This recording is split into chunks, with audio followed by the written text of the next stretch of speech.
Summer, 1880. An East Coast parlor the morning before she understood she'd been sold. The letter sat beside Harlan's coffee cup. Clara stood across the table. Still, waiting. He didn't apologize. He explained. "This is the best possible outcome," he said, "for a woman in your position." "Which position is that, Uncle?" Her voice was almost gentle. Almost. Harlan set down his fork, looked her dead in the eye. A woman without prospects. The words hung between them like a door that had always been locked. "You sold me." Clara didn't blink. "To clear your debt to a man named Crane." He didn't answer fast enough. That was answer enough. She stood. She didn't cry. She didn't beg. She walked upstairs and opened her trunk. This is the story of a woman sold west and the mountain where she bought herself back. Clara Ashworth found the letter on a Thursday evening in August, looking for a salt invoice. Not a letter meant for her. Not a moment she was braced for. Just a wrong drawer, a folded paper, and a land office stamp from Idaho Territory. She read the first line standing up, confirming receipt of 200. "Miss Ashworth will depart on the September train."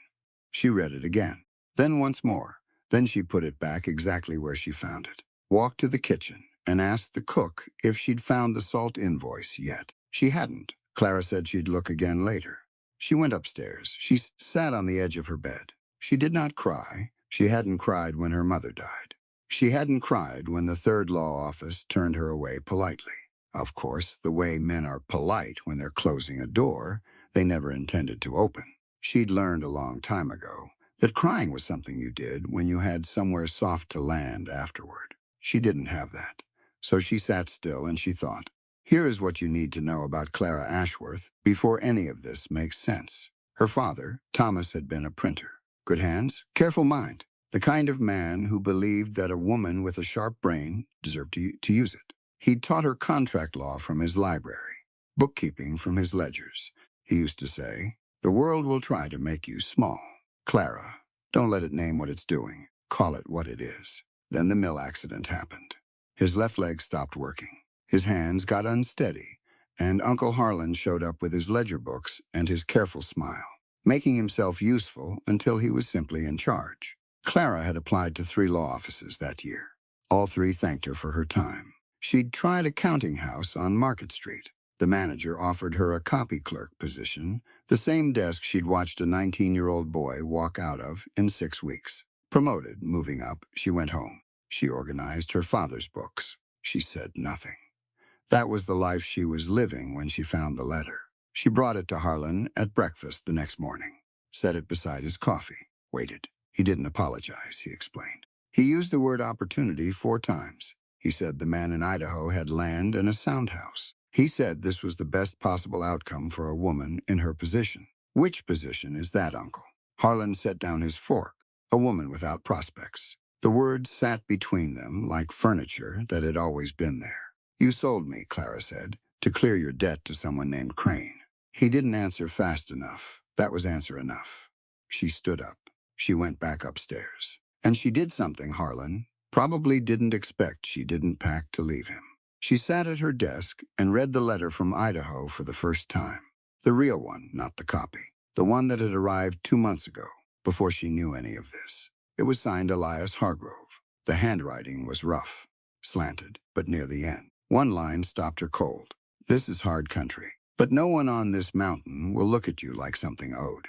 She read it 4 times. She didn't know yet that Elias hadn't written it. She only knew it was the truest thing anyone had said to her in years. She packed her trunk. She pinned her mother's brooch silver, ivory face, warm from sitting against her throat, her whole life to the collar of her coat. She did not leave because she had nowhere else to go. She left because she recognized something in that sentence. And she was tired of waiting for the world to offer her what she could choose herself. Before she reached the door, her father caught her hand. His grip was weaker than it used to be. He pressed a sealed envelope into her palm, his writing on the front. "Read this when you need it most. Not when you think you need it. When you need it. Papa, go. It's yours. All of it. Whatever you find out there." She put the letter in the inside pocket of her coat. against her chest and walked out. She met Agnes Doyle on the train somewhere between Ohio and Indiana. 7 months pregnant. Red hair. The look of a woman who had recently made peace with something difficult and hadn't quite finished making peace with it. She dropped into the seat across from Clara, pulled out a piece of hardtack, bit into it, and said, "That's either bread or a mistake. You want to guess which?" Her husband had died in a coal mine collapse 3 months prior. She was heading to Salem, Oregon, to a friend who had a spare room and no questions. She was traveling alone because there was no one left to travel with. They talked until dark. Then they kept talking. 3 days out of Cheyenne, on the wagon trail north, an old trader named Rufus Hale shared their fire. He had the eyes of a man who'd been paying attention for 60 years and wasn't always happy about what he'd seen. When Clara told him she was bound for the Hargrove homestead on Sawtooth Ridge, his face did something careful. Not quite fear. More like recognition. "Crane's had his eye on that land for 2 years," he said quietly. He spat into the fire. "There's been accidents up in those parts. Land that changed hands cheap after a widow couldn't fight in court." He looked at her. "Whatever business you have with those brothers, keep it off your face in Willow Creek. Some of those people belong to Crane before they belong to themselves." He would say nothing else after that. Clara lay under the wagon that night with her hand on her mother's brooch and stared up at the dark. She wasn't afraid. That surprised her a little. She was paying attention. "There's a difference. The wind stopped at noon on the 6th day out of Cheyenne," Agnes Doyle said, without looking up from the mending in her lap. "Back home we called that the earth holding its breath before it screams." 2 minutes later, Clara smelled smoke. At first it was nothing. A cook fire somewhere. A rancher burning brush. The kind of smell that belongs to open country and means nothing. Then the horses started pulling wrong. Then someone at the front of the train shouted. Then someone else. Then the word spread back through the wagons the way fire spreads through dry grass fast, and without asking. Clara climbed out of the 7th wagon, and the heat hit her like a wall. She would learn later what had started it. What she needed to know right now was that the bowl of grass ahead was burning from one ridge, the other. The front wagons were already gone, iron wheel rims sitting flat in the ash where the spokes had cooked away. Horses screaming somewhere she couldn't see. She looked for Agnes. Agnes was 20 yards back, both hands pressed to her belly, calling Clara's name. Clara didn't think about it. She ran toward her, not away from the fire, got her arm under Agnes's shoulders, and turned them both north, where the smoke thinned a little, where the ground rose. Agnes moved as fast as she could, which wasn't fast. "I've got you," Clara said. "Keep moving, I'm moving," Agnes said. "I'd like it noted, I'm moving." They moved. On Sawtooth Ridge. Reed saw it first. He was on the cabin roof, replacing a split slate when he noticed the smoke to the south. Not chimney smoke, not brush smoke, the color and volume of something that had gotten away from someone. He was on the ground and calling his brothers in under 90 seconds. Elias came out of the forge. Jonas came around the barn. Reed pointed south, said, "Wagon trail." Elias looked at the sky once. "There are people in that valley." He went inside for his medical kit. That was the whole conversation. They didn't ride down because a bride might be in that fire. They rode down because someone was. Elias hadn't mentioned Clara. He probably hadn't even thought of it that way yet. He just saw smoke over a valley and thought about the people underneath it. That's who he was. All three of them, really. The kind of men who ride toward the smoke. Half a mile on foot through heat and ash. That's how far Clara got. She'd lost Agnes in the smoke somewhere. A screaming horse broke through between them. Gone before either could react. She called out. Nothing came back. So she kept moving north the way they'd been going, and hoped Agnes was doing the same. She made it over the north rim of the burn, through a stand of half-burned pines. Then her legs gave out, and she went down on her knees beside a dead tree and stayed there because her body had decided it was done. Her dress was burned away at the hem. Her hair was gray with ash. Her hands were blistered from a log she didn't remember grabbing. She reached for the brooch at her collar, found only the chain broken. Just the chain, the ivory face of her mother, somewhere in the ash behind her. She had one moment where that felt like the worst thing. Then she heard hoofbeats. The man who crouched in front of her didn't speak right away. He dismounted before his horse had stopped moving, crossed the distance in a few long strides. took off his riding coat, and put it around her shoulders. Then he crouched down so he was at eye level with her, so she didn't have to look up at a large man standing over her. "You're off the burn," he said. "Quiet. You made it. Take your time." She looked at him. Dark hair. A face that had been outside most of its life. His hands were not entirely steady when he helped her to her feet. She noticed that. "Jonas Hargrove," he said. Clara looked at him for a moment. "Where's your brother?" she said. "The one who writes the letters." Something moved across his face. Not surprise exactly. More like a man who'd been waiting for a particular question and hadn't expected it to start here in the ash. "That can wait," he said. "Can you walk?" She could. She did. Reed found Agnes in a hollow of rock 40 yards south, sitting upright, arms around her belly, breathing in a pattern that was not breathing for calm. Reed had delivered calves. He knew that rhythm. He crouched beside her, without asking permission, and said the only honest thing he had. "I'm not going anywhere." Agnes looked at him. She was pale and sweating, and her grip on her own arms was very tight. "Good," she said, "because I need someone who knows something about this. I know something about calves. That'll have to do." They found a rock shelter in the cliff face a shallow overhang. Barely enough, but enough. Reed got the saddle lantern lit. Clara arrived 20 minutes later, guided by Jonas, and took one look at Agnes and went straight to her without asking anyone anything. "How close?" Clara said. "Close," Agnes said. "All right." Clara rolled up her sleeves. "Reed, I need your coat, your water, and for you to do exactly what I say." Reed handed over his coat without blinking. "Done." What happened next took about 40 minutes and was the hardest and most ordinary thing Clara had ever been part of. Agnes was strong the way certain people are strong quiet about it. Focused, like strength was just another task on a long list. She didn't scream. She made sounds that were not screaming. There's a difference. The baby arrived in a rush of cold mountain air and let everyone know she had opinions about it. Agnes held her daughter and spoke to her in Irish. Something low and soft that Clara didn't understand and didn't need to. Reed was sitting with his back against the rock wall, and his face was doing something he wasn't trying to hide. Clara wrapped the baby in Reed's coat and said, "She's here. She's good."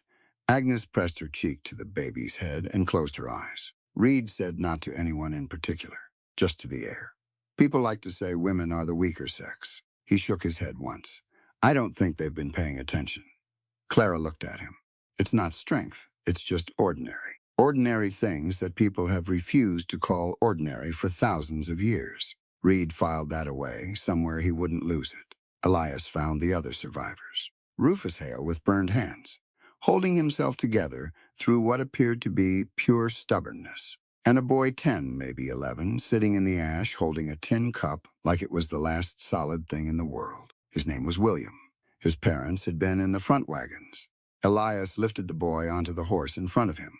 No questions. He'd figure out William's situation later. Right now, the boy needed to be somewhere that wasn't this. That was all. No ceremony, no speech. A man who saw a child alone in the ash and did the obvious thing. They reached the cabin after dark, larger than Clara expected. Solid log walls, stone chimney, the kind of structure built by people who intended to stay somewhere a long time. The main room smelled like wood smoke and iron, and something warm on the stove. Elias set William on the bench near the fire, got a blanket around him, set a bowl in front of him. The boy ate without looking up. Agnes and Fiona, she'd named the baby Fiona on the ride up, after her own mother, were settled in the back room. Reed had carried both of them up with a gentleness that did not match his size. Clara stood in the middle of the main room and tried to get her bearings. Elias stood across from her in the firelight and said plainly, "I'm Elias Hargrove. I believe you're the woman I've been corresponding with." Clara looked at him. His handwriting was nothing like the letters. Then she looked past his shoulder. Jonas had come back in from the horses.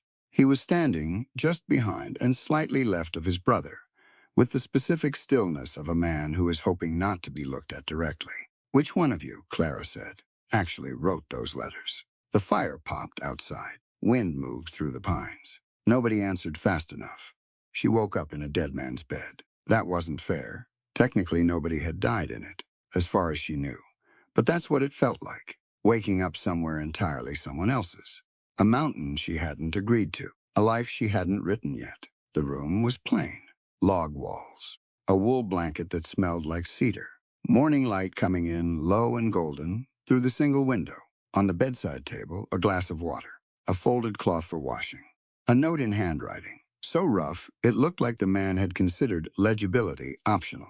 Breakfast when you're ready. Nobody here is in a hurry. She looked at the note a long moment. Not the letters. Nothing like the letters. She knew before she sat up. All three of them were at the table when she came out. They stood when she walked in, which surprised her. She sat, they sat. Someone had made eggs and cornbread, and there was coffee on the stove. She ate and said nothing. She was watching.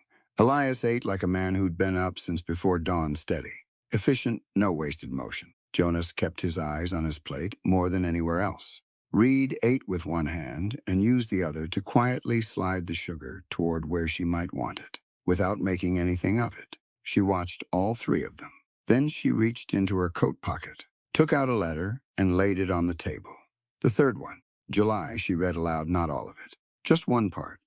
There are things about this mountain I don't know how to put into words, so I'll put in what I can, the way the aspens look in October. Like someone pressed gold coins into every branch. The way the first snow sounds not silence, something deeper than silence. The way this place makes you feel like you could become the person you were supposed to be before the world got a say in it. She folded the letter. Elias, is that yours? Elias placed both hands flat on the table, looked at her directly. No. Jonas hadn't looked up since she started reading. He was studying the grain of the wood, like it owed him an explanation. His answer came quiet and level, the way a man answers when he's already decided to tell the truth. I was supposed to write something decent, something polished. He said his handwriting looked like a fence in a windstorm, and he didn't want to scare you off before you got here. A beat.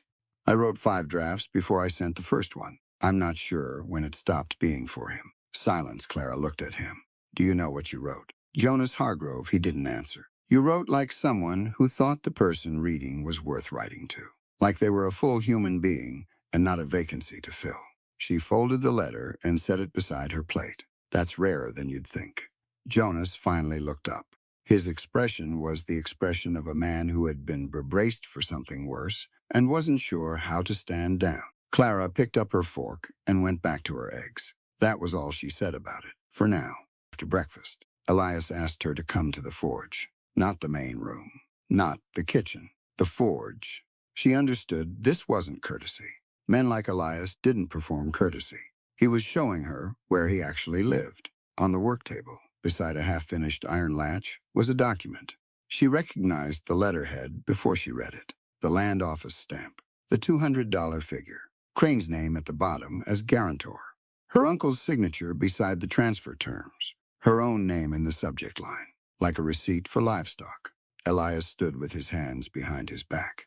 I want you to know exactly what I understood when I made this arrangement, he said, and what I didn't. I thought I was paying a marriage broker's fee. Standard practice.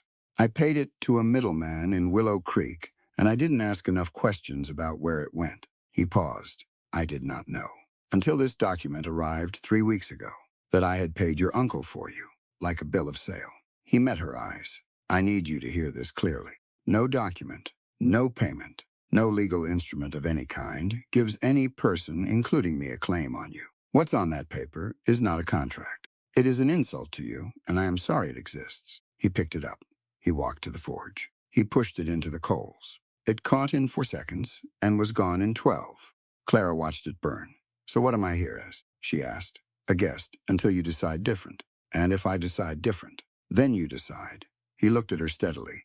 Not me, you. She stood there in the heat of the forge, with the smell of burning paper still in the air, and thought about the word guest. Thought about what it meant to be somewhere. Nobody was holding the door shut.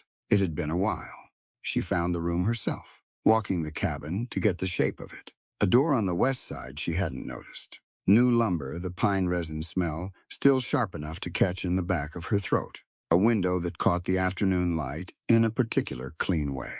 Inside a table. A chair buffed so smooth it caught the light like water. Nothing else, just space. Reed was in the doorway with his hands in his pockets. That particular stillness of a man who's done something and is now waiting to see how it lands. You built this, she said. 3 months ago. Elias said someone was coming. He looked at the room rather than at her. Figured whoever it was, they'd need a place that was theirs before they knew if they were staying. You built a room for someone you'd never met. Reed considered the question seriously. That was the thing about Reed. He considered everything seriously. Jonas said. She sounded like someone who thought hard about things. People who think hard need somewhere to do it. A pause. The chair took me 4 tries to get level. The floor up here isn't even. Clara looked at the chair, at the window, at the space that had been here since July, waiting for a person who didn't know it existed. Thank you, she said finally. Reed nodded. He pushed off the doorframe and went back down the hall. His boots made the same sound on the floor as everything else he did, steady, unhurried, like a man who had nowhere to be except exactly here. Old Byrne came down from the upper ridge that afternoon without being summoned. 72 years old. Looked like someone had built him out of the mountain and hadn't bothered smoothing the edges. Canvas coat, gray beard, eyes that had been watching things so long they'd learned to see without appearing to look. He had herbs for Agnes and the baby. He checked both of them over, with the efficiency of a man who had seen a great many things come into the world up here and pronounced them sound. He looked at Clara once, just once.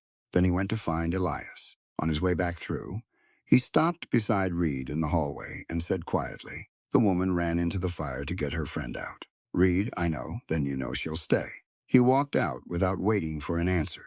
Late that night, Clara came out for water. The main room was down to coals.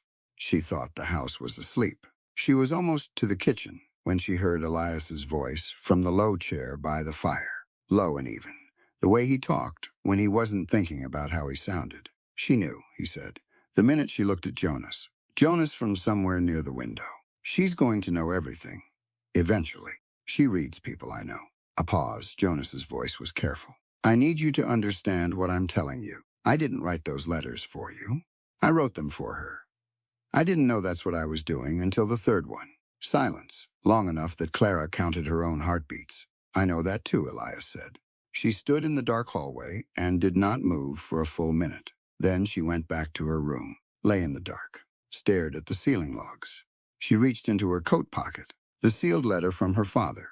She turned it in her hands. Not yet. She put it back. She'd know when. Elias Hargrove had kept 47 promises in his life. He knew the exact number because he'd never broken one. A man who's never broken a promise tends to keep count. The same way a man who's never been lost keeps track of every turn he makes. Clara figured this out by the third day. Not because he told her, because she watched him. She asked on her second morning if she could look at the household accounts. Elias brought them out without hesitation, 4 years of books. Organized the way a blacksmith organizes things. Functional, not beautiful. She found the discrepancy on the third page. A recurring expenditure, quarterly, listed as material costs sundry. The amounts were too regular to be materials, too specific to be miscellaneous. She didn't ask about it. She kept watching.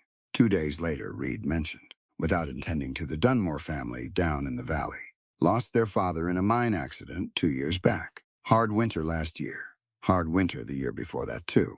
Clara went back to the ledger, did the math, checked the dates. Elias had been quietly funding that family's winter supplies for 24 months. Told no one. Reed found out and helped record it under sundry, and they'd both been pretending ever since that the column was what it said it was. She closed the ledger and didn't say a word about it to Elias. She'd heard Reed say something to Byrne the previous evening, in the hallway, not loud, not meant for her. You give so the person doesn't have to feel small about it. That was the principle they lived by on this mountain. Apparently, nobody had written it down anywhere. Nobody needed to. Some things you honor by keeping quiet. She came to the forge on the 4th morning.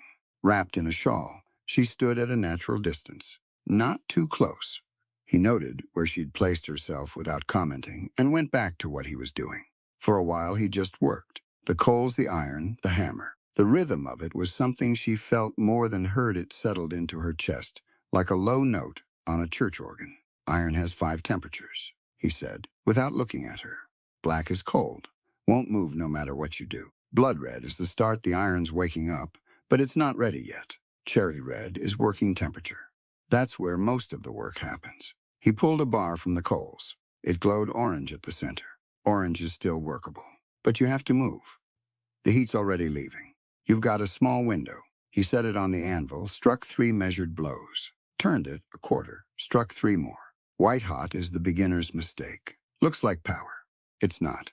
Iron that hot doesn't strengthen. It fractures. He plunged it into the oil barrel. Steam hissed up around him, and for a moment she couldn't see his face through it. People work the same way, he said when the steam cleared. Push someone past what they can carry, and they don't come out harder. They come out broken. Cherry is what you're after. Hot enough to move. Still intact. She looked at the bar, dark and cooling on the anvil's edge. Why oil instead of water? Water cools too fast, makes iron hard. Oil cools slower, makes iron tough. He set the bar aside. Hard means it holds its shape. Tough means it can take a hit and bend without breaking. He looked at her for the first time since she'd arrived. Different things. Most people want hard. Hard's easier to make. She thought about that. She thought about it for a long time after. He was showing her how to hold the tongs when he did it, standing beside the bench, correcting the angle, and he reached over without thinking and placed his hand over hers to adjust the grip. 2 seconds, that was all. He pulled back immediately. Sorry, don't be, she said. 1 beat of silence, the kind that has actual weight in it.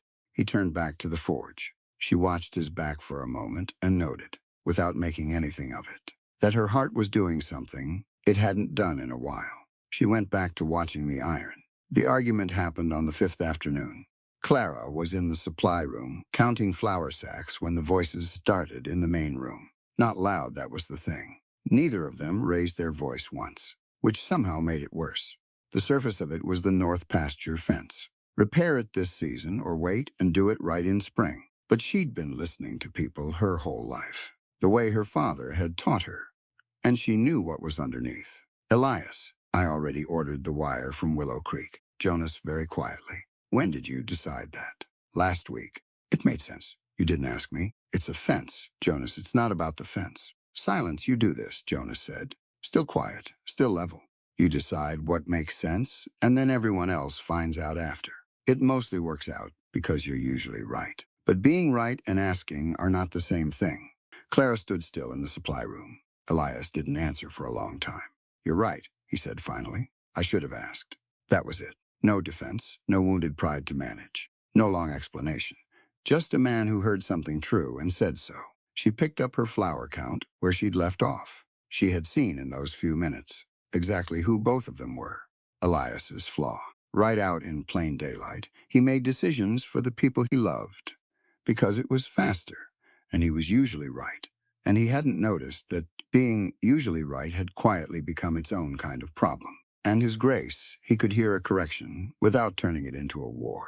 Jonas noticed things, waited to be included, went quiet when he wasn't. She was drawn to 2 different things in 2 different men. Both things were real. She didn't try to sort it out just then. She just let it sit. Jonas couldn't do figures. She noticed the first week and said nothing. He could read. His father had taught him basic text, but numbers on a page moved wrong for him. He managed by doing the math in his head and having Reed write it down and calling it preference when it wasn't. She reorganized the supply lists without mentioning why. Changed the format quantities as horizontal bars instead of columns of numbers. Visual instead of numerical. Jonas picked up the new list and used it in 30 seconds. He looked at her. You knew. Since the first day. And you just fixed it. Without making it a whole thing. It wasn't a whole thing, she said. You needed a different format. The information is the same either way. He was quiet a moment. I've been pretending I could read accounts for 10 years. Clara looked at him. Pretending costs more than it saves. And it doesn't help anyone, including the person doing it. I know that now, he said. She offered to teach him properly.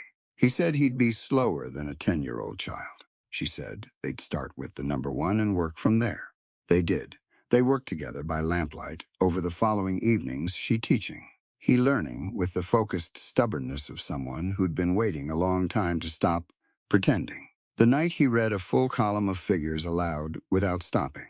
Reed, who had been oiling a saddle in the corner with tremendous concentration, set the saddle on the floor and brought his enormous hands together 3 slow times. Jonas kept his finger on the page, but the corner of his mouth did something. 4 nights in. Clara woke at 2 in the morning. Not dramatically. Just her own breathing wrong, and the smell of smoke that wasn't there, the fire dream. The heat. The moment she couldn't find Agnes in the dark. She lay still until it passed. It always passed. In the morning, there was a cup of cold coffee on the floor outside her door. Left there by someone who had been sitting in the hallway, and gone when the night got late. She didn't ask. She noticed Jonas looked like a man who'd slept in a chair. She tucked it away somewhere that wasn't quite sorrow and wasn't quite warmth and was something between the two. On the last evening of that week, Rufus Hale rode up to the property. His arm was bound. His face had been in hard weather and showed it. He didn't dismount right away, just sat at the edge of the yard until Elias came out. "There's a man in Willow Creek asking questions," Rufus said. Asking about this homestead specifically. Asking about a woman. All 3 brothers had come out by then. Clara stood in the doorway. "Name's Decker," Rufus said. "Former federal marshal. Got discharged for conduct. Works for Crane now." He looked past Elias and found Clara in the doorway. Held her eyes a moment. He knows she survived the fire. Nobody spoke. Rufus turned his horse. "I wouldn't wait on this one. Crane's patient. Decker isn't." He rode back down the trail. Clara stood in the doorway and looked at the 3 brothers in the yard in the last of the evening light. She thought about the document on that work table. The $200 figure. The name at the bottom. What Crane hadn't gotten. What he was probably still trying to get. She went inside, sat down at the table in her room, the room Reed had built. She opened the composition book she'd bought in Cheyenne. She wrote 2 words at the top of the first page. "What I know," and she began. Reed Hargrove said less than any man Clara had ever met. She was starting to understand that this was not the same as having less to say. She found the grave on a Sunday morning. She'd gone looking for Reed to ask about a broken hinge on the supply room door. She checked the barn, the woodshed, the north side of the cabin where he sometimes worked in the morning shade. Then she came around the eastern slope and stopped. A small marker, hand-carved, the letters set deep and deliberate the way Reed did everything. Margaret Eleanor Hargrove, 1,851 1,878. A bunch of dried wildflowers at the base, not old, not new, recently placed. She stood there a moment. She wasn't sure why, she just didn't walk away. Reed came up the slope behind her. He was not startled to find her there. He just came and stood beside her and looked at the marker the way a person looks at something they've looked at so many times it's become part of how they see the world. She didn't ask what happened. She waited. That was something her father had taught her. Questions close things down sometimes. Silence opens them up. Her name was Margaret, Reed said after a while. She came up here in '77 with a survey crew. Got caught in an early winter and stayed through the spring. He looked at the marker. She made this place feel different. Lighter, a pause. She went home in June. Came back the next summer. We were going to. He stopped. She got sick in October. Fever. By December, he didn't finish that sentence. He didn't need to. Clara waited a little longer. "I built the room about a month after Elias said you were coming," Reed said. "I told myself it was practical." Arrived. Would need a place of her own before she knew if she was staying. He looked at the grave marker. Not at Clara. "But I think the truth is I wanted to do it right this time. Have the room ready before I had a chance to lose someone." He didn't say it to make her feel anything particular. He said it because it was true. And Reed had a straightforward relationship with things that were true. Clara looked at the dried flowers. Someone had tied them carefully. The stems, even. She would have had an opinion about the window, Reed said. Margaret liked windows. You put it facing the valley. Best view on the mountain in the morning. He shrugged slightly. Seemed right. They stood there. Another minute. Then Reed turned and headed back to the cabin. And Clara followed. And neither of them said anything else about it. But she understood now what she was holding every time she walked into that room. Not just carpentry. Not just wood and a window and a chair sanded smooth. A man's way of trying to change an outcome he couldn't change the first time. Agnes had noticed Reed the way Agnes noticed everything completely and without apology. "That man fixed my table," she said to Clara one afternoon. "I didn't ask him to. I didn't even know it was broken until it wasn't anymore." The table had survived the fire tucked under a wagon bench, but one leg had cracked in the chaos of the horses. Agnes had been propping it with a folded cloth and hadn't mentioned it to anyone. Reed had simply noticed, taken it to the workshop at some point when she wasn't watching, and brought it back. He does things without making people feel obligated, Clara said. Agnes was quiet for a moment. Little Fiona was asleep on her chest, one tiny fist pressed against Agnes's collarbone. Where do people learn that? Clara thought about it honestly. I think some of them just come that way. Agnes looked at the table. Then at the door Reed had gone out of 10 minutes ago. That's either very lucky or very sad, depending on the day. The storm came down from the North Ridge on a Tuesday afternoon with no particular warning. Clara and Reed were hauling split wood from the pile to the side of the cabin, one of those jobs that sounds simple until you're actually doing it, and the sky turns the color of an old bruise, and the temperature drops 15 degrees in 20 minutes. They got the last load stacked under the overhang and ducked into the woodshed to wait out the worst of it. The woodshed was maybe 40 square feet. One lantern Reed had brought, the smell of cedar and pine resin, close and warm. They sat on opposite sides of the cordwood stack. The storm hit the roof like something with a grudge. Rain first, then sleet, then both at once. For 20 minutes, neither of them said anything. It was the most comfortable silence Clara had been inside in years. That was the thing she noticed. Not the absence of words. She'd had plenty of silences in her life that felt like held breath. This one felt like being set down somewhere solid. She wasn't sure when she started watching Reed's face. At some point, he looked like he was about to say something. She could feel it, the way you feel a change in air pressure. His hands were still on his knees, and he'd shifted slightly toward her. And there was something working behind his eyes. She turned just slightly toward him. Lightning cracked close enough to taste, and both of them flinched hard. Reed's hand shot out and caught the lantern before it tipped. His shoulder ended up about 6 inches from hers when the echo rolled away and the sleet went back to just sleet. Whatever Reed had been about to say had receded somewhere he wasn't going to reach for again. Not tonight. He didn't try, she didn't ask. But they both knew, and the woodshed knew.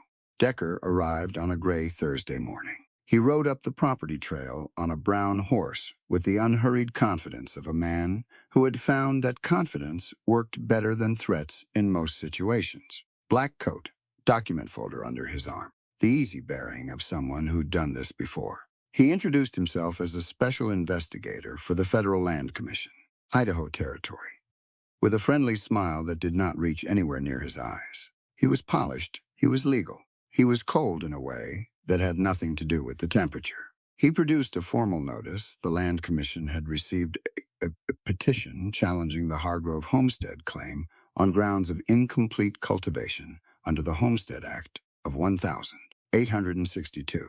A preliminary hearing was scheduled in Willow Creek in 30 days. He presented this to Elias with the manner of someone doing him a courtesy, like he was delivering news Elias would be glad to have. He looked at Clara once, not the way a man looks at a stranger. The way a man looks at a file he already has open somewhere. Elias took the notice. Read it without expression. Said, "We'll have our response ready." Decker tipped his hat and rode back down the trail. When he was out of earshot, Jonas said what everyone was thinking. He knew she was here. "We haven't told anyone." "Clara," Crane told him, "through my uncle. Why come with papers? Why not just because the papers are the weapon?" She said. "Decker's just the delivery system. Crane doesn't need anyone dead. He needs signatures. Violence makes noise. Paperwork doesn't." That evening, old Burns sat at the table after supper and said it plainly, the way Burns said everything. "Crane's done this to 4 families I know of. He doesn't use violence if he can use time. He files a motion, he contests the response, he files again. The family hires a lawyer if they can afford one. If they can't, they sign. If they can, he files again and waits for them to run out of money or will or both." He turned his coffee cup in his hands. "He's bought the local judges. He has the patience of a man who's never had to worry about winter." "What stops him?" Clara asked. "Evidence he can't buy so far. Nobody's had enough." He looked at her when he said that last part. Not at Elias, not at the brothers, at her. Clara went to her room that night and opened the composition book. She'd been building something for 2 weeks now. Every date, every dollar figure, every name, the connection between Crane and her uncle, the 4 families Byrne had named, the land office procedures she'd read in the legal documents Elias had kept. She wrote it all down the way her father had taught her to organize a ledger, precise, connected. Nothing floating loose. If the truth existed in the world, it should exist on paper. And if it existed on paper, it could be used. She wrote until the lamp burned low. The first snow came in the second week of October. 2 weeks early, old Burns said it was the mountain's way of telling everyone to stop pretending they had more time than they did. He wasn't wrong, he rarely was. Thomas Reeves was an attorney in Boise with a reputation for taking cases the local courts had been quietly persuaded to decline. Old Byrne had a contact who knew him. The contact wrote. Reeves wrote back. His letter arrived on a Wednesday. Elias read it at the table after supper while the snow came down outside in long, straight lines. Reeves wanted to know if there was a witness to the original arrangement between Crane and Harlan Ashworth, someone who could provide a formal deposition, someone inside the transaction. Clara knew, the moment Elias read it aloud, that she was that person. She'd been there. She'd found the letter. She'd had the conversation with her uncle. She'd seen the documents. She was the transaction, in a sense. There was no closer witness in the world. She waited for Elias to ask her. He didn't. He answered the letter that evening. She found the draft on his writing desk the next morning, a polite note to Reeves explaining that Miss Ashworth was still recovering from injuries sustained in the September fire and was not currently in a condition to provide testimony. He'd signed it already. She read it twice, folded it precisely, carried it to the breakfast table, and set it in front of him. You answered for me. Elias put both hands flat on the table. You've been through a significant you answered for me. Same words, same tone, steadier if anything. He went quiet. She kept her voice even. She meant every word. My uncle sold me without asking me. He made a decision about my life and decided my answer wasn't required. You just did the same thing. I know you think your reasons are different, but the action is identical. That landed. She watched it land. He didn't argue, didn't explain, sat with it for a long, visible moment, both hands on the table. Eyes down. Then you're right. I'm sorry. Do you want me to write a correction to Reeves? No, she picked up her pen. I'll write it myself. He stood. Moved to the door. Stopped with his hand on the frame. I was afraid for you, he said. That's not a justification. I just want you to know the reason. I know the reason, not unkindly. She meant that too. Being afraid for someone doesn't give you their voice. He left. She wrote the letter. Being afraid for someone doesn't give you their voice. She hadn't planned to say it that way, but it was the truest thing she knew how to say about what had just happened. So she said it. Elias spent the rest of that day in the forge, harder than usual, from the sound of it, which meant he was thinking. That was fine. That was exactly what she'd wanted. 3 nights after the Reeves incident, Clara woke at 2 in the morning. Not suddenly. The smoke dream wasn't dramatic. It was just her breathing going wrong and the smell of something that wasn't there. And her body, insisting the fire, was still happening somewhere close. She lay still. It passed. It always passed. She heard movement in the hallway. Careful footsteps, the kind a person makes when they're trying very hard not to be heard. She got up and opened the door. Jonas was in the hallway in the wooden chair. From the supply room, he'd carried it out here and placed it directly across from her door. He had a book open in his lap. He was awake. He looked at her with no particular expression, except the expression of a man who has been caught being exactly what he is. Jonas, I heard you the night before last, he said. And the night before that, the dream, he paused. I didn't want to knock, didn't seem right. But I didn't want you to be alone in it either. She leaned against the doorframe. The hallway was cold. The lamp on the floor between them was burning low. How many nights? 4. 4 nights. She'd thought she was suffering privately. Quietly, in the way she'd learned to do everything without taking up too much space, without requiring anything from anyone. And this man had been sitting 6 feet away in a chair from the supply room because he didn't know what else to do, but didn't want to do nothing. She looked at him for a long moment. You could have knocked, she said. I didn't think you'd want that. I wouldn't have. She held his eyes. But I'm glad you stayed anyway. He nodded. He looked back at the book in his lap, though she was fairly certain he hadn't been reading it. She went back inside and lay down in the dark and stared at the ceiling logs and thought about presents, about how sometimes that's all anyone has to offer, and how sometimes it's the only thing that actually helps. She'd known people who talked beautifully about caring and then weren't there. And she'd now met a man who sat in a hallway chair for 4 nights without saying a word. She knew which one she trusted more. Jonas rode to Willow Creek the following week. He went to ask questions about Decker's background quietly, carefully, the way Jonas did things that needed to be done, without announcing them first.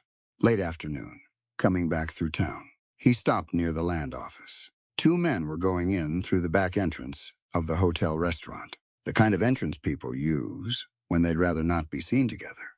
One of them was Decker. The other was a man Jonas didn't know, 50-something. Good coat, the kind that costs something. He moved through the room like a man who was accustomed to being the most important person in any space he occupied. Before he sat down, he set something on the table between them. One coin, placed precisely in the center, with the deliberateness of a man making his point before he speaks a word. Jonas couldn't hear what was said. He didn't need to. He had been reading the language of bodies his entire life on this mountain. On the trail, in rooms where nobody was saying what they actually meant. He knew what he was looking at. He rode back up the mountain in the dark, an hour faster than he'd come. At supper, he described what he'd seen. The coat, the coin, the back entrance. Nobody asked him to confirm it. The way he said it was confirmation enough. Crane, Clara said. That's what I think. She went back to her room after supper and added 2 more pages to the composition book. The storm hit at midnight. A tree came down on the southwest corner of the barn roof, not through the slate, but enough to crack the main ridge beam. They heard it from inside the cabin, a sound like a rifle shot and then a slower, heavier settling that came up through the floorboards. All 3 brothers were out the door in under 2 minutes. Clara stood at the window, watched the lantern in the barn appear and disappear through the blowing snow. She could hear the horses. She could hear one of the brothers shouting something into the wind that she couldn't make out.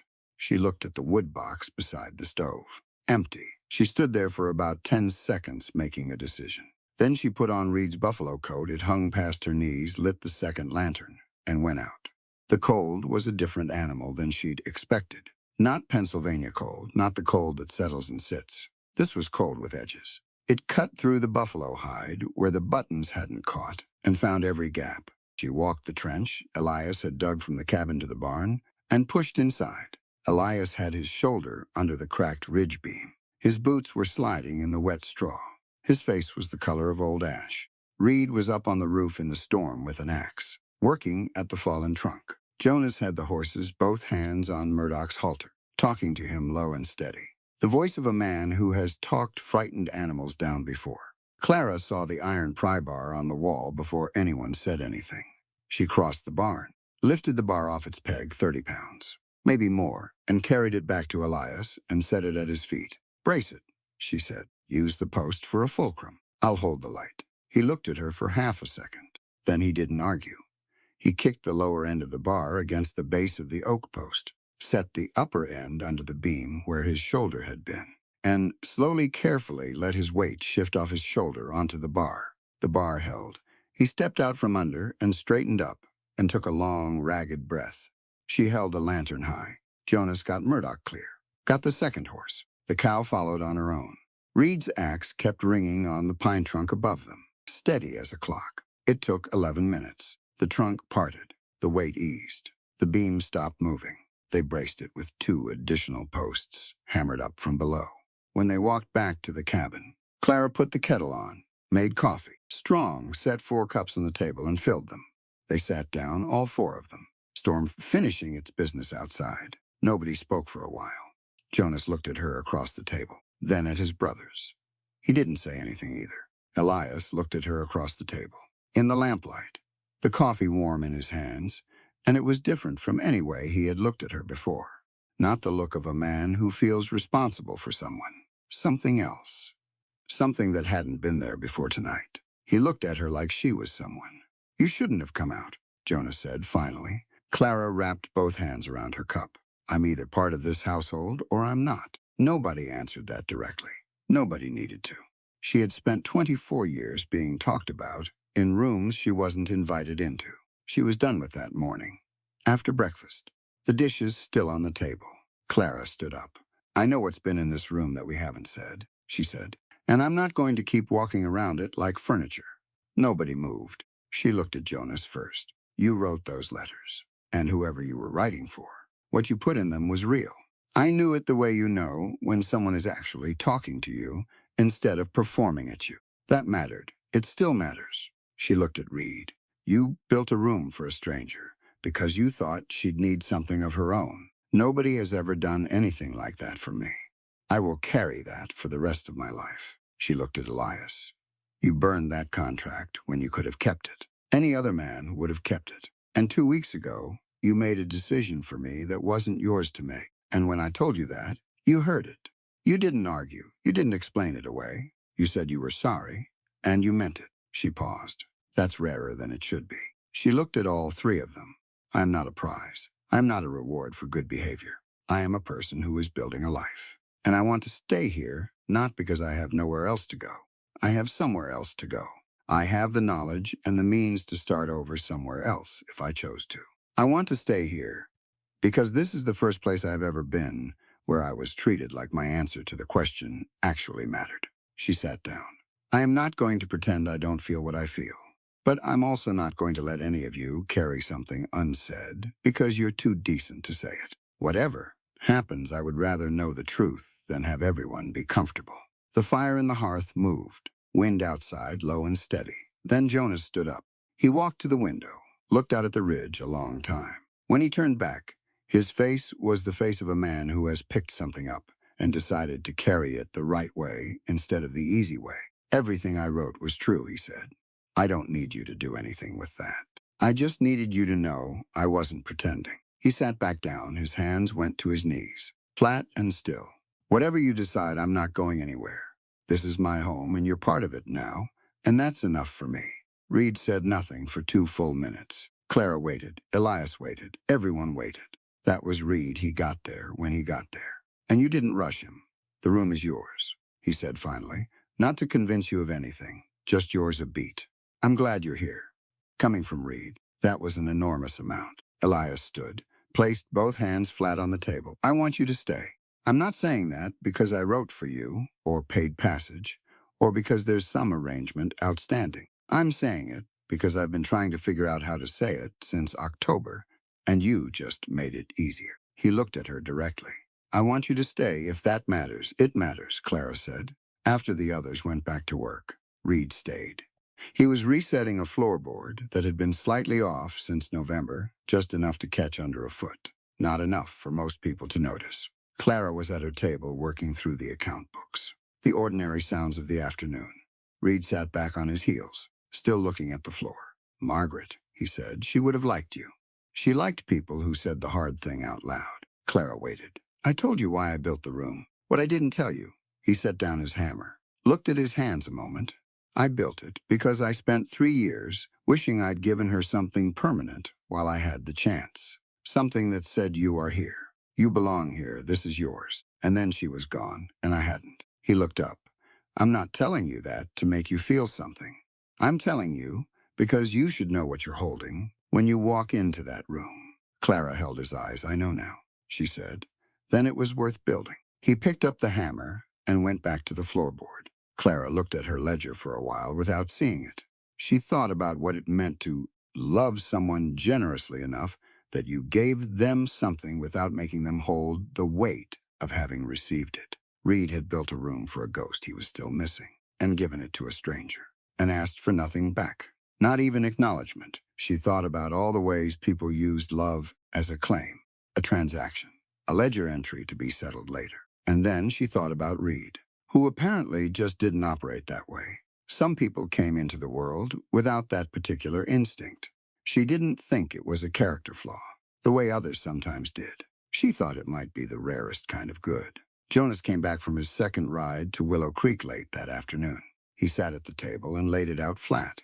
Decker was seen east of the wagon trail the morning of the fire, he said. There's a timberman named Garvey who was working that section. He moved to Boise, but his brother's still at the creek. Garvey saw a man on the ridge above the burn zone before it started.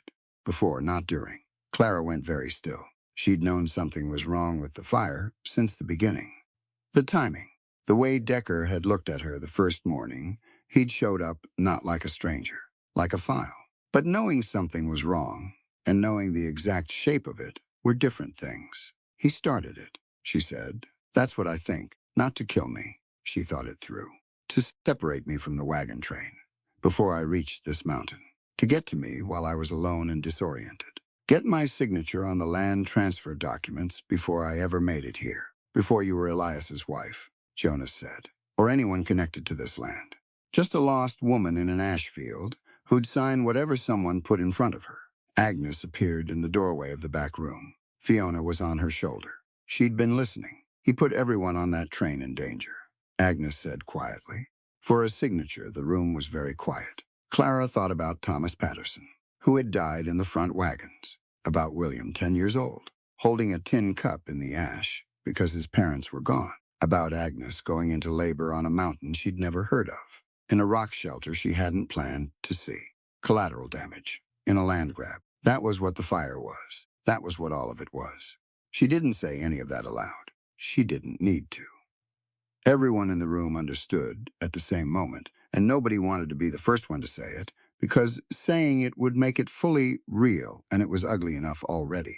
She opened her composition book to the next blank page, added the date, added Garvey's name, added what Jonas had found. The case was building. Agnes came to her that evening. Fiona was finally asleep, that particular sleep of small babies who have worn themselves out with the hard work of being alive. Agnes sat down across from Clara and looked at her in the direct way. Agnes always looked at people. I need to go, she said. Fiona's had a low fever for 3 days. It's nothing terrible, but I need a doctor. Not herbs, not a mountain, a doctor. Clara had been waiting for this. She'd seen it coming for a week, I know, she said. I don't want to leave while Fiona first, Clara said. You got pulled into this too.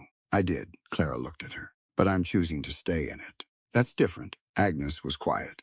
I came west on that wagon train because I had nowhere to be and someone to get to, and I thought if I just kept moving, I'd be all right. She looked up.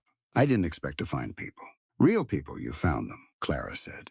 They'll be here when you come back. Agnes nodded. She stood up and pulled Clara into a brief, fierce embrace, the kind between women who have held each other up in smoke and cold and firelight and don't have language for what that is exactly.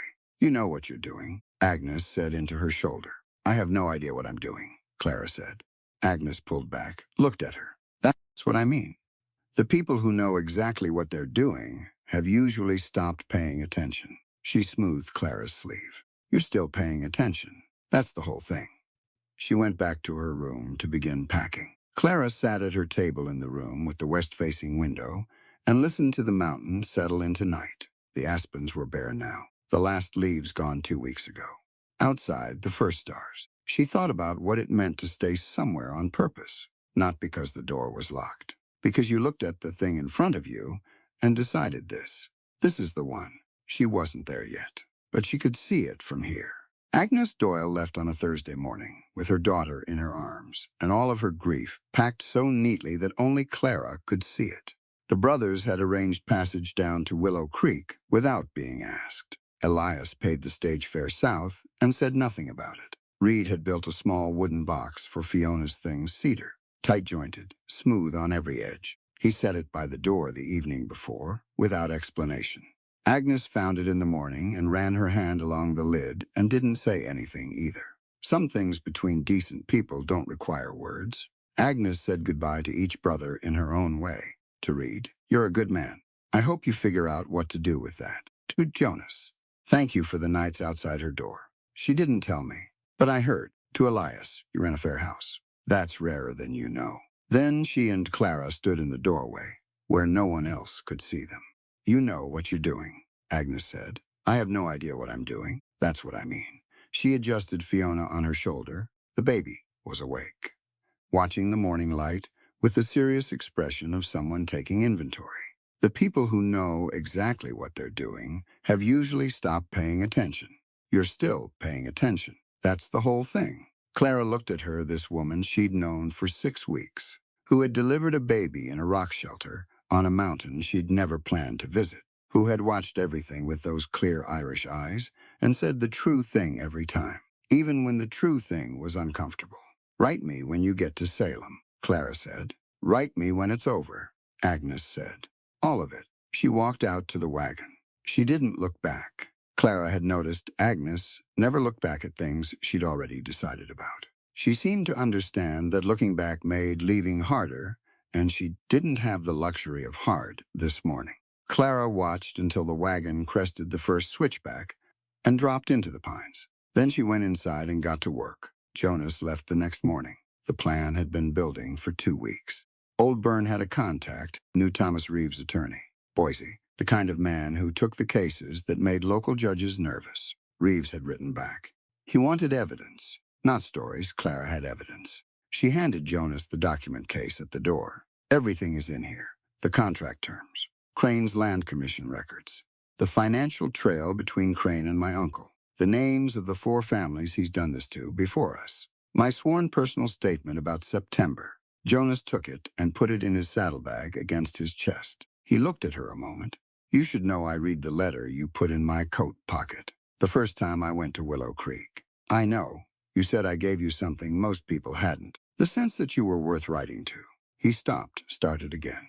I want you to know that's the truest thing I've ever been told about myself. Even if I know, she said, gentler this time. Go, Jonas. Come back safe. He mounted up and rode down the mountain without looking back. It was apparently that kind of week. Reed came and stood beside her on the porch. He'll be all right, he said. I know, she watched the trail. That's not what I'm worried about. Reed looked at the lower trail a moment. Then he went to the barn to get his tools. He had work to do. Reeves was 10 days out, 12 if the roads were bad. In those 12 days, the cabin needed to be ready for whatever came next. Reed was already making it ready. He didn't say he was preparing for trouble. He didn't say much of anything. But over the next 4 days, Clara watched him work through the cabin, systematically extra bar on the back door.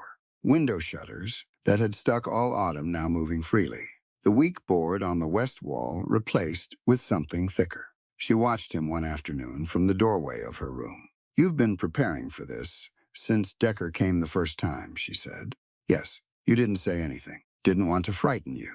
Reed, he looked up. I would rather be frightened and informed than comfortable and surprised. He considered that the way he considered everything fully and without hurry. Then he nodded. Fair point. He went back to the shutter. She watched him work another minute. His hands moved with the same steadiness they always did. Nothing wasted, nothing performed. Just the work, done right, because it needed doing. She thought about what it meant to be prepared for someone else's trouble. Not because you had to. Because you looked at what was coming and decided, I'm going to make sure they're safe. And then you got your tools and you started. Day 11 after Jonas left, Elias spotted the horses, just before dawn. 4 of them on the lower trail. He'd been up early and gone to the yard for water and saw the shapes moving through the pines below. He came back inside and said one word. Company. They spread out. 1 man covering the front, 2 moving toward the barn. Decker, himself waiting at the tree line in his black coat. Patient as a man who'd done this before. Reed went around the back of the cabin, quiet and fast despite his size. Clara went to the front porch. She knew what she was doing. Elias was at the barn. Reed was covering the rear. Clara was the one who needed to keep Decker talking, keep him in the yard, keep him visible and verbal, and held in place by the only weapon she'd had this whole time. The truth written down.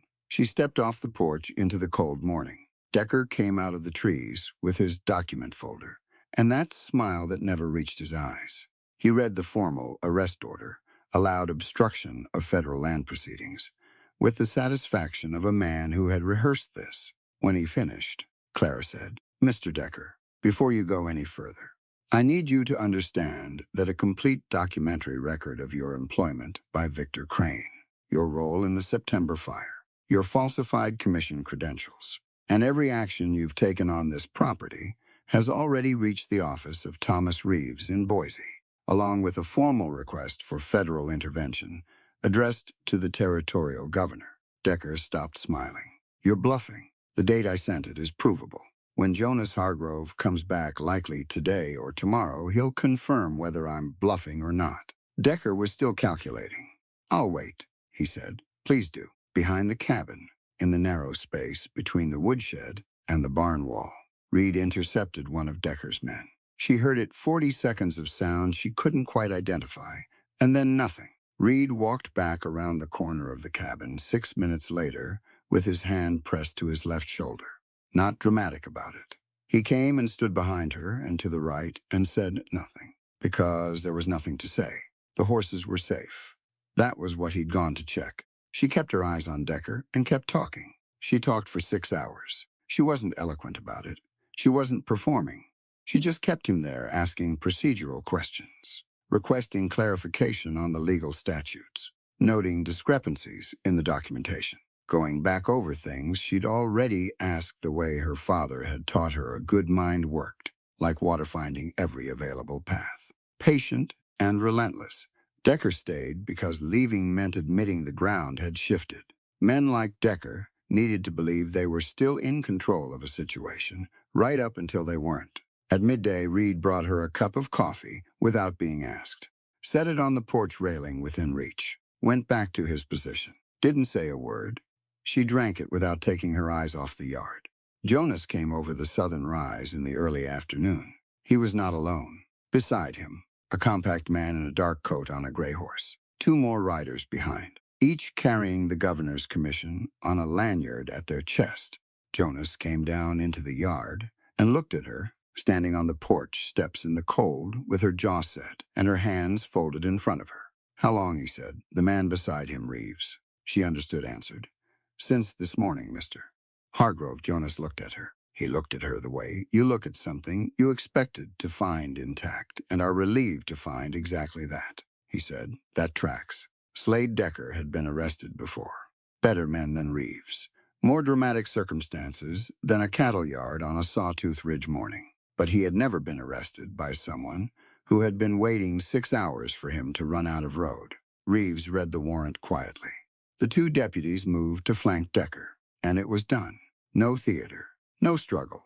The young man who had cut Reed, 19 years old, hired in Boise for $40. His name turned out to be Will Cassidy. Sat down in the dirt the moment the deputies appeared, like his legs had decided the matter before his head had caught up. He sat there, with his hands open on his knees, looking like a person who has recently understood how close he came to something he couldn't undo. Decker, before the cuffs closed. "Crane will be out of this in 60 days. He has judges in 3 counties. Reeves said he had judges in 3 counties. 2 resigned this morning pending investigation.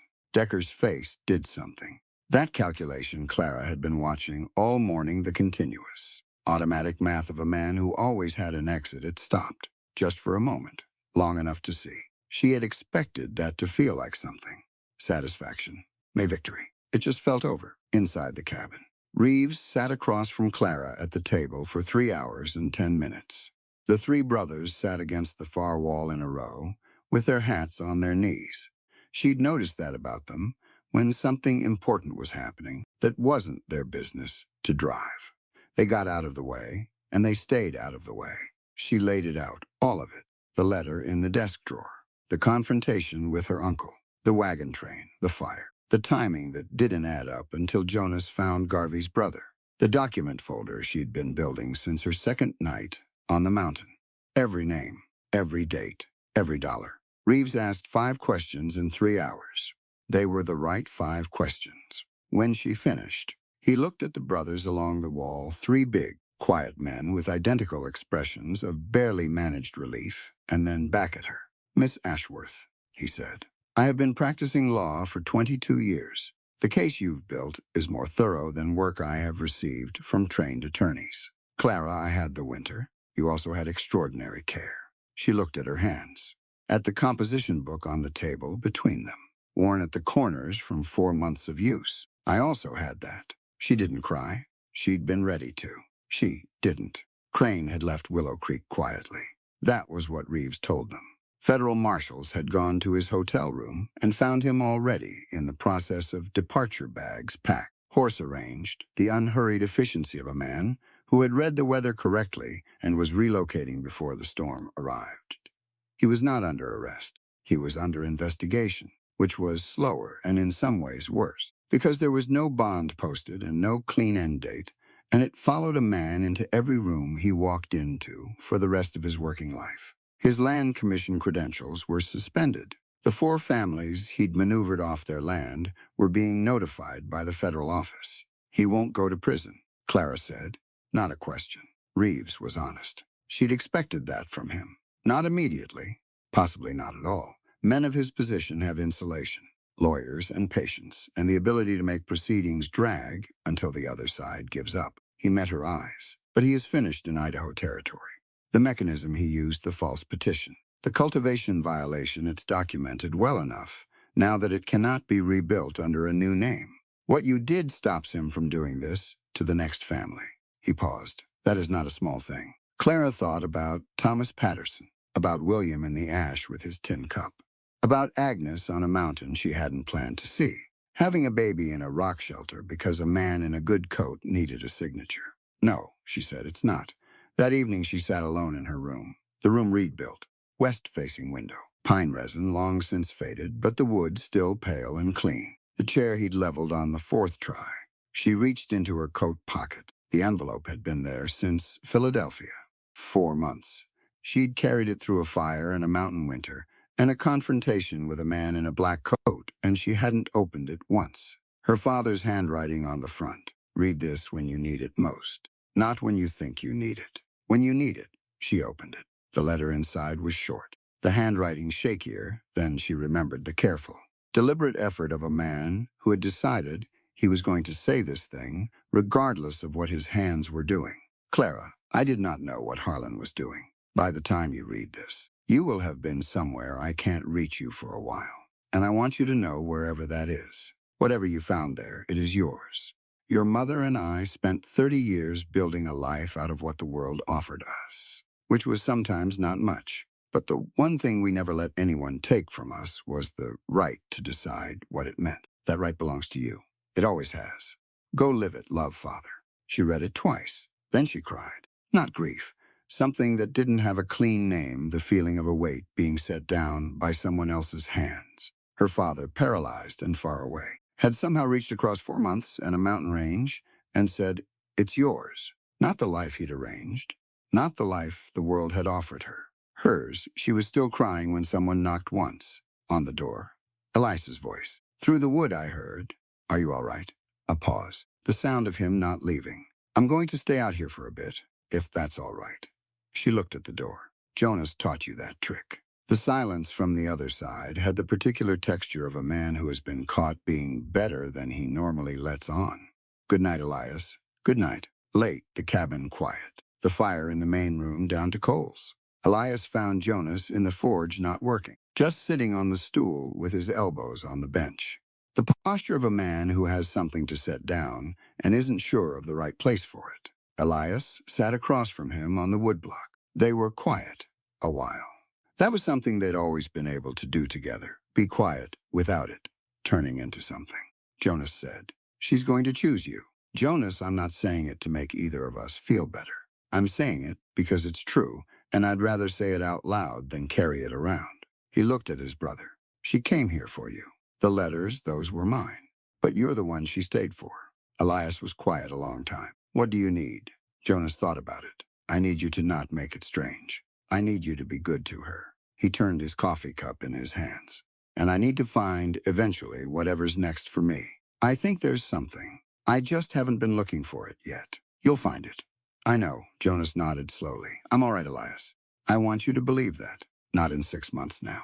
I'm all right. Elias looked at his youngest brother, the one who'd sat in a hallway chair for 4 nights, who'd written 5 drafts of a letter and poured himself into everyone, who'd ridden to Boise and back in hard weather because someone needed him to, who was sitting here right now, saying I'm all right and meaning it. I believe you, Elias said. That was all. Sometimes that's enough. Elias walked out to the porch after Jonas went to bed. Clara was there. She'd been watching the stars for an hour, the letter folded in her coat pocket. He came and stood beside her and didn't ask if it was all right. She didn't move away. After a while, she said, Elias, what do you want? Not what makes sense, not what's responsible. What do you actually want? He looked out at the valley, the dark pines, the Sawtooth peaks holding the last of the moonlight along their edges. I want to stop waiting for permission to want something. Then stop, she said. The wind moved through the pines below them, low and steady, somewhere down in the valley. A light was on in the Dunmore cabin. Neither of them said anything else. But they stayed on the porch a long time, and that said enough. March came in quietly on Sawtooth Ridge. Not the green explosion of stories, just a slow exhale. The kind a mountain makes when it's been holding something heavy through a long winter and can finally let it go. Will Cassidy was 19 years old, and he looked about 12 sitting in the barn wrapped in a blanket, eating Reed's cornmeal and reconsidering every decision that had led him here. Reed was the one who talked to him. Not Clara, not Elias, not the federal deputies who were technically responsible for him. Reed. He came into the barn with a second bowl, sat down on the hay bale across from the boy, and waited. How old are you? 19. What were you doing before Decker hired you? Shoveling grain at a mill in Meridian. Reed was quiet a minute. He looked at the bowl in his own hands. Then he looked at Will Cassidy. You're going to go back to Meridian, he said. Shovel grain, if they'll have you. And you're going to carry the worst 2 weeks of your life around with you for a long time. And that story, the one about what you almost helped happen, that's going to be the thing that keeps you out of trouble for the rest of it. He paused. Do you understand what I'm telling you? The boy looked at him. Yes, sir. Good. Reed handed him the second bowl. Eat. He stood up and walked back out of the barn and went back to whatever he'd been doing. No lecture, no conditions, no catalog of the boy's sins. Just a man extending a mercy that was unsentimental and practical, because that was the only kind Reed knew how to offer. Clara had watched from the barn door. She thought about the difference between justice and punishment, between holding someone accountable and making sure they stayed small. Reed had done the first thing. He had simply and completely declined to do the second. Some people understood that those were different things. Not many, but some. Old Byrne came down from the upper ridge one last time. He sat at the table and drank his coffee and looked around at the room. Clara, Elias, Reed, Jonas, the way a man looks at something he's been watching develop from a distance and is satisfied to see, has come out right. 4 months ago, he said, this was a house with 3 good men and no particular future. He turned his cup in his hands. Now there are 4 people. A resolved lawsuit, a case against the most dangerous man in the territory, and a room on the west side with flowers in it. He looked at Reed. Reed studied his coffee. Not bad work for a winter. Burns said. He stood, put on his hat. He was not a man who prolonged goodbyes. Mountains warming up. I won't come down much. You don't need me. He looked at Clara. You never did. Particularly. You brought herbs for Agnes. True. He moved to the door. Take care of each other. He stopped with his hand on the frame. It sounds like a small thing. It isn't. He walked out. His footsteps crossed the porch. Then nothing. The letter from Boise arrived 2 days later. Jonas's name on the front. Reeves's seal on the back. Jonas set it on the table at supper without announcing it. Just put it down where everyone could see. Elias picked it up. Read it. Set it back. When are you thinking of going? I don't know if I go. You're going. Elias Jonas. Elias looked at his brother steadily. I have been running this mountain for 16 years. I have what I need. Reed has what he needs. A pause. You've been reading the ground on this ridge since you were 6 years old. There is a man in Boise who needs exactly that and can pay you for it, and it will mean something. He laid both hands flat on the table. What are you waiting for? Jonas looked at the letter, at the window, at Clara, who looked back without saying anything, because there was nothing to say and she knew it.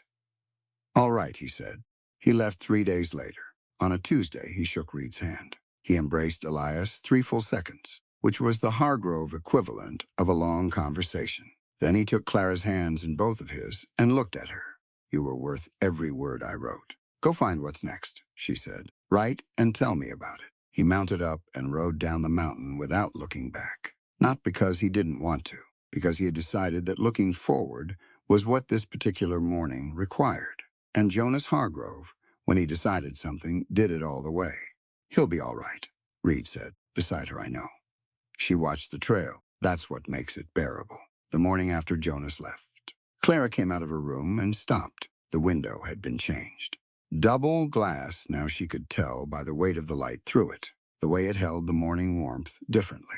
And it opened outward instead of up, which meant in spring she could lean out and let the air in properly. Reed was at the breakfast table with his coffee. You changed my window. It let too much cold in. You didn't have to, I know. He looked up. I do things because I want to. Clara, I always have. That won't change. She sat down across from him. Reed, I know, he said, before she could say anything else. I know how it stands. And I need you to know you don't owe me an explanation. You don't owe me anything. I built the room, and I fixed the window, and I'll keep building whatever this place needs for as long as I'm here.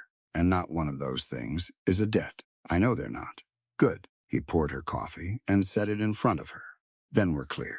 She looked at him, this enormous, quiet, careful man who had built things for people before they'd asked, who had sat in a barn and offered a 19-year-old boy a second bowl of cornmeal and a way back to being human, who had cried openly when a baby arrived in a rock shelter on a mountain and hadn't been the least bit embarrassed about it. We're clear, she said, and I'm grateful.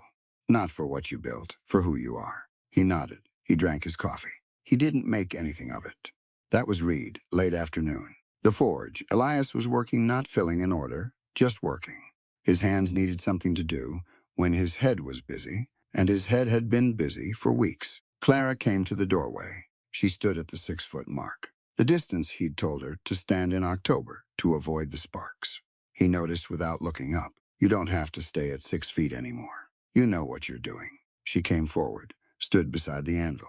He put down the hammer. He looked at her. I need to say something, she said, and I need to say it first.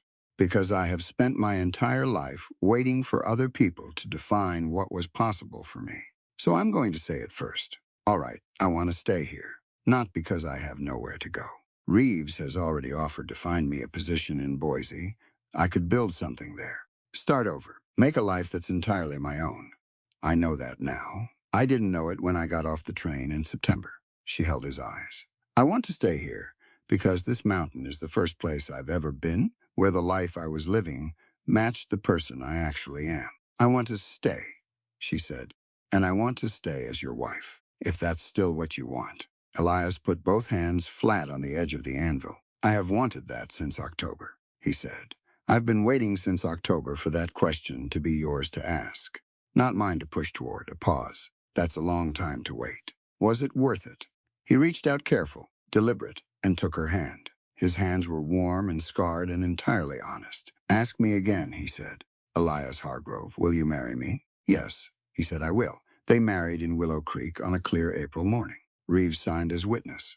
The preacher, a small man named Alderman, seemed genuinely pleased that nobody was crying before the ceremony started. Reed stood beside Elias with his hands clasped in front of him, and the particular expression of a man who is glad about something and is not going to make a production of it. He had built a small wooden box, cedar and pine, joined without a single nail, smooth on every surface, and set it on the steps of the boarding house that morning without explanation.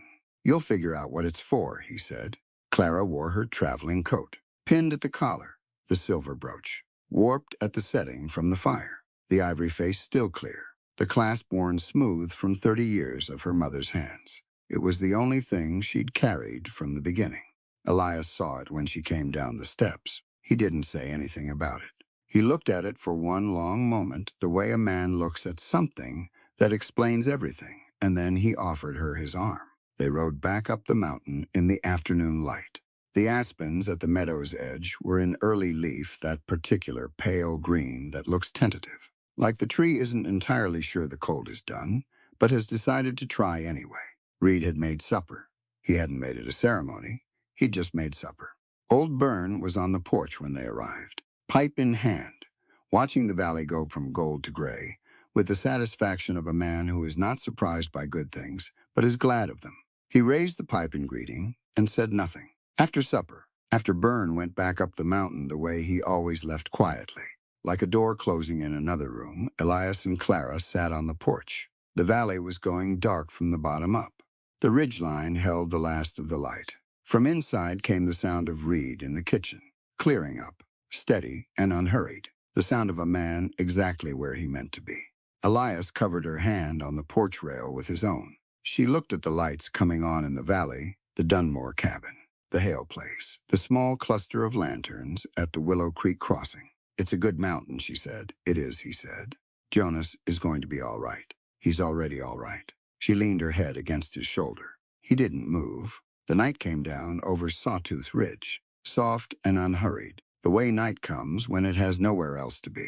Inside, on the mantel above the hearth, Clara's brooch sat in the cedar box Reed had built. Not locked away, not hidden, just resting, visible, the firelight catching the warped silver setting, the ivory face of the woman who had worn it before. The fire popped. The mountain held. In the end, what remained on Sawtooth Ridge was not the fire, not the paper contracts, not even the names of men who believed land and people could be owned with ink and signatures. What remained was something quieter, something harder to erase. Clara Ashworth did not arrive in these mountains as a hero. She arrived as something far more fragile, a woman whose life had been written for her by hands that never asked her permission. A name passed between ledgers, a decision disguised as opportunity, a future packaged and delivered like freight. But the mountain has a way of stripping away anything that is not real. It does not care who you were meant to be.